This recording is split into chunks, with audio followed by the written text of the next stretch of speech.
अब हम सभी के बीच हम आपके जोरदार तालियों के बीच बुलाना चाहेंगे हम सभी के मार्गदर्शक बड़े भैया, जो हमेशा से अपने हाथों को जो हमारे हाथ है उसको थामते हुए कहते हैं कि आप इस डायरेक्शन पर चलिए, तो आप हमेशा अपने लक्ष्य की ओर आगे बढ़ेंगे और उसी तरह से हमें निरंतर से प्रयास करते हैं कि सही डायरेक्शन में चलें। और हजारीबाग में ये मुहिम शुरू किए हैं, तो आपके जोरदार तालियों के बीच हम बुलाना चाहेंगे।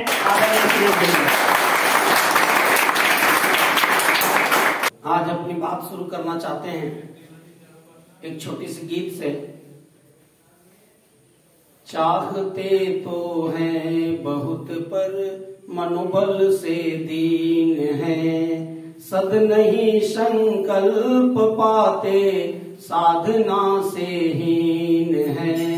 चाहते तो हैं बहुत पर मनोबल से दीन है, सद नहीं संकल्प पाते साधना से हीन है। नौजवान साथियों, हम सभी लोग कपोल कल्पना की उड़ान उड़ाते रहते हैं और शेख चिल्ली की तरह सपने भी देखते हैं, लेकिन सपने वो नहीं जो नींद में देखते हैं। डॉक्टर कलाम के शब्दों में सपने वो है जब हमको नींद ही नहीं आने देते हैं। अर्थात लक्ष्य के प्रति जब तक हमारे अंदर पागलपन नहीं आएगा। पागलपन एक होता है कौन? पूरे झारखंड बिहार में एक ही है पागलपन का हॉस्पिटल कांके में। अब कांके में जो पागल लोग हैं उसको चेक करता है। अभी हम सरकार से या अनुरोध करेंगे कि पागल खानों की संख्या बढ़ाई जानी चाहिए। केवल कांके से काम नहीं चलेगा। पागल आदमी की पहचान लोग क्या करते हैं कि एक फूटे बर्तन में पानी डलवाते हैं, गिर रहा है पता चलता है, फिर वो हंसते हैं, कहां फंस गए। मित्रों, ये पागल सिर्फ वो कांके वाले नहीं है, बल्कि आज पूरी मानवता के अंदर पागलपन दिखाई पड़ रहा है। आज पूरा ऐसे संक्रमण दौर से गुजर रहे हैं जब लोगों ने, आज के बुद्धिमान लोगों ने भगवान का बंटवारा कर लिया, पृथ्वी का बंटवारा कर लिया। हम एक छोटी सी मिट्टी का निर्माण नहीं कर सकते हैं, लेकिन जमीन को बांटा, हमने धर्म को बांटा, हमने देश को बांटा, हमने कहिए कि मानवता को बांटा, इंसानियत को बांटा। और यह संसार में दो तरह की धाराएं चल रही है।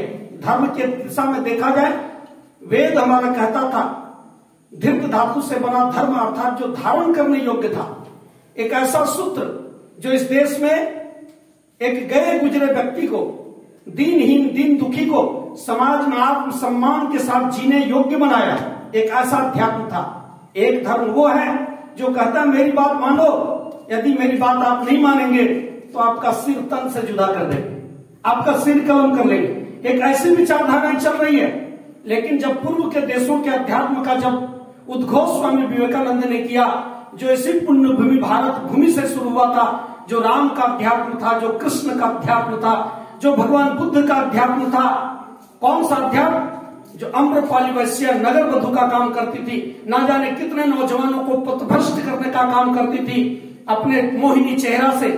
उसी के यहाँ जब भगवान बुद्ध पहुंचते हैं तो अम्रपाली का जीवन बदल जाता है और वो भगवान बुद्ध की परिव्राजिका बनकर जो बिगाड़ने का काम कर रही थी, अपनी ऊर्जा से न जाने कितने लोगों को संवारने का काम किया। मित्रों, एक अध्यात्म देश का वो था जब अंगुलीमाल जैसा डाकू कहते हैं हजारों लोगों को मारने का प्रेरणा लिया था, और जब उनके पास भगवान बुद्ध का शरण पड़ता है तो आप सभी लोग कहानी जानते हैं, उनके अंदर इतना आश्चर्यजनक परिवर्तन होता है कि वह भगवान बुद्ध के परिव्राजक बन जाते हैं। इतिहास में देखो ऐसी घटनाएं, अभी 600 वर्ष पहले की घटना को देखते हैं जब तुलसीदास जी कहते हैं पत्नी के प्रेम में इतने पागल हो गए थे। बाबर के जमाने की घटना है। अकबर बाबर के जमाने में तुलसीदास जी का जन्म हुआ।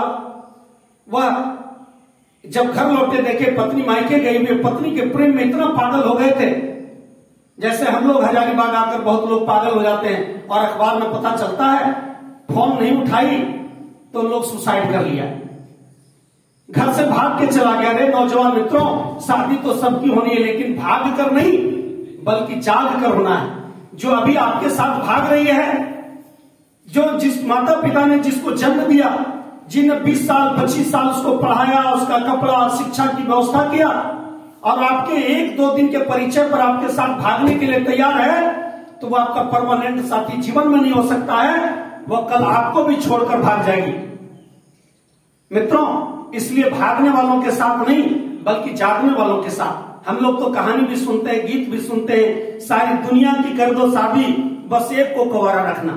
एक तो जीवन साथी सबको चाहिए, लेकिन जीवन साथी जो आने वाली है, असली वाली, अपने वाली जो आने वाली है, उसके पहले जो सपने वाले के पीछे जो हम परेशान हैं, जो अपनी ऊर्जा बर्बाद कर रहे हैं। आए थे हरि भजन को ओटन लगे कपास, हमने माता पिता के एक सपना लेकर आया था। अपनी गरीबी को हम गरिमा में बदलने के लिए आए थे। गरीबी में जन्म लेना इतिहास में अनेकों उदाहरण है, जो दीनहीन अवस्था में जन्म लिया, लेकिन बाद में उनकी पर्सनालिटी ऐसा डेवलप हुआ, उनका व्यक्तित्व इतना ऊंचा उठा कि वह साधारण से असाधारण बन गया। और इतिहास के पन्नों पर वो टॉम काका की कुटिया की कहानी सुनते हैं, लिखने वाली हैरी स्टो, अमेरिका के लेखक की कहानी सुनते हैं। हम इतिहास में सुनते हैं अमेरिका के राष्ट्रपति अब्राहम लिंकन की कहानी, जो चौक चौराहे पर जो अखबार का टुकड़ा पन्ना जो कूड़ा कचरा फेंका रहता था, उसकी रोशनी में पढ़ाई करते थे, और वह अमेरिका का प्रथम नागरिक बन जाता है, राष्ट्रपति अब्राहम लिंकन साहब। इतिहास में उदाहरण खोजने की जरूरत नहीं है, इसलिए हम सिर कलम करने वाले लोग नहीं हैं, हम अपनी विचारधारा थोपने वाले लोग नहीं हैं, बल्कि हमारा अध्यात्म का दो क्षेत्र था, एक श्रद्धा और दूसरा विवेक। श्रद्धा किसको कहते हैं? श्रद्धा कहते हैं कि जमीन चाहे बीज जितना महंगा हो, कितनों कीमती जमीन में आप इस बीज को डाल दीजिए, लेकिन यदि वहां नमी नहीं होगी, वहां जल की बूंद नहीं होगा, तो बीजों में अंकुरन नहीं आ सकता है, कोई परिवर्तन नहीं। धरा ठिठुरती है सर्दी से, सर्द हवा का पहरा है, और बाग बाजारों के सरहद पर देखो ठिठुरन है, सिकुड़न है, कुहासा है, कोई रंग नहीं, कोई उमंग नहीं। इसलिए मित्रों, आज हमको प्रकृति एक जो अनमोल अवसर दिया है, कौन सा अवसर दिया है? इस संसार में विचार करिए, ये भारत का अध्यात्म था कि 84 लाख योनि में उस चिट्टी को आप चलते हुए देखते हैं। चिट्टी का पेट कितना बड़ा होगा? कोई 1 कुंटल चिट्टी भोजन नहीं करती होगी। हाथी की तरह उसको 4 कुंटल नहीं चाहिए, लेकिन एक हाथी को भी देखिए और एक चिट्टी को भी देखिए, रात के अंधेरे में भी आप टॉर्च जलाएंगे तो चिट्टी चल रही है भोजन की खोज में। मनुष्य को छोड़कर भारतीय अध्यात्म बोला जितने भी इसमें जीव जंतु हैं, वो केवल भगवान से 2 वादा किया। एक वादा क्या किया? कि हम केवल अपना पेट भरेंगे और बच्चे पैदा करेंगे। प्रकृति में शायद नव निर्माण के काम में हमारा सहयोग नहीं होगा, और इसलिए उसको प्रकृति का ऐसा श्राप है कि केवल आप भोजन करो, बच्चे पैदा करो और नींद में सो। लेकिन मनुष्य से कहा परमात्मा, हम भोजन भी करेंगे, आवश्यक हम संतान भी उत्पन्न करेंगे, लेकिन उसके साथ साथ हम नव निर्माण में अपना योगदान देंगे। इसलिए मनुष्य का पेट बड़ा छोटा बनाया गया है। एक पाव यदि भोजन कर ले, 4-5 रोटी खा ले, तो उसका पेट भर जाता है। इसलिए आज चिंतन करने की जरूरत है, आज विचार करने की जरूरत है। सोचो जरा, करो मन में विचार, हम कौन सा अध्यात्म। इसलिए हम युवा प्रकोष्ठ के जो भाई हैं, इस मंच पर जो आप लोगों को बुलाते हैं, वह क्या है? आपकी पर्सनालिटी को डेवलप करने का जो विज्ञान कभी नालंदा में पढ़ाया जाता था, कभी जो पढ़ाया जाता था, चाणक्य को कहा ज्योतिषों ने कि आपका तो दांत निकला हुआ है, आपका चेहरा कुरूप है, आप कभी सफल नहीं हो सकेंगे, यह बड़ा है, आप सगुन का लक्षण है। कहते हैं चाणक्य जाकर जंगल में पत्थर से तोड़कर दोनों दांत निकाल दिया, बोला हम अपना रास्ता बनाएंगे। और आप लोगों ने क्या देखा मित्रों? रास्ता बना। वो चाणक्य अखंड भारत का निर्माण किया। आज उन्हीं का अर्थशास्त्र पर हिंदुस्तान की अर्थव्यवस्था चल रही है। उसका भैया कोई बोल रहे हैं, उसका अनुकरण पूरी दुनिया कर रही है। इसलिए आप लोगों से हमारा विनम्र निवेदन है कि यहां आप लोगों को इसलिए नहीं बुलाते हैं कि आपको सन्यासी बनाना है, आपको इसलिए नहीं बुलाना है कि हमको नेताजी बनना है, आपको इसलिए नहीं बुलाते हैं कि हम लोगों को कोई बिजनेस करना है। नेता बनने के लिए भी एक पंचायत में कम से कम 1000 वोट चाहिए, लेकिन यहाँ तो अलग अलग जिलों के लोग हैं, मुखिया इलेक्शन में उनको वोट देने कौन जाएगा? अगर विधायक भी बनना है तो 50,000 वोट चाहिए, तो एक विधानसभा के लोग यहाँ कहाँ हैं?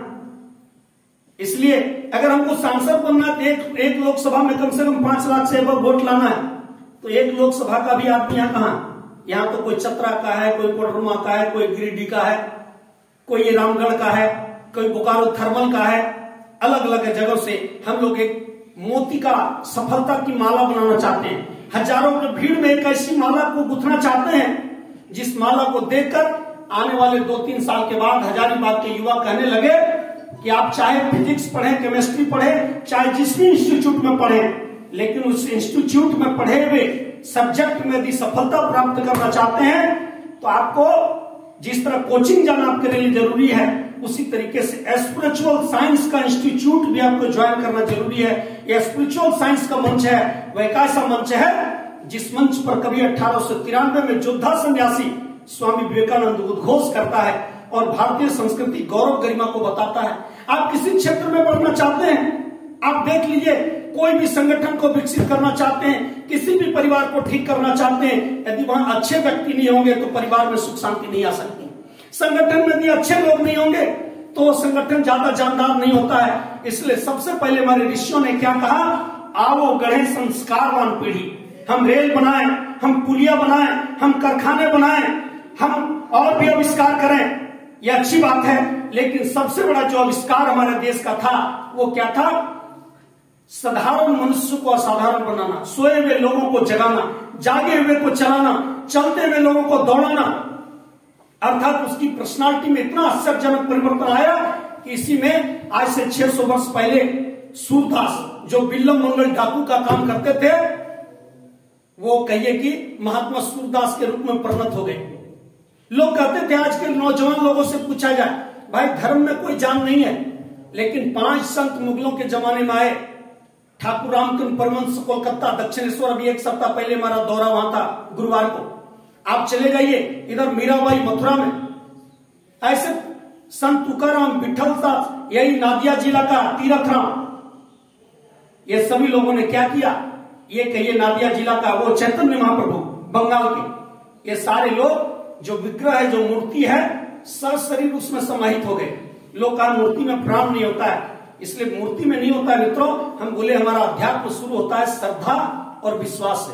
भगवान की मां का नाम क्या है, भगवान की मां का नाम है श्रद्धा। जैसे जमीन में बीज को अंकुरित होने के लिए जल बूंद की आवश्यकता है, उसी तरीके से अपने उन सभी लोगों को सब सभ्यताएं मिट गई।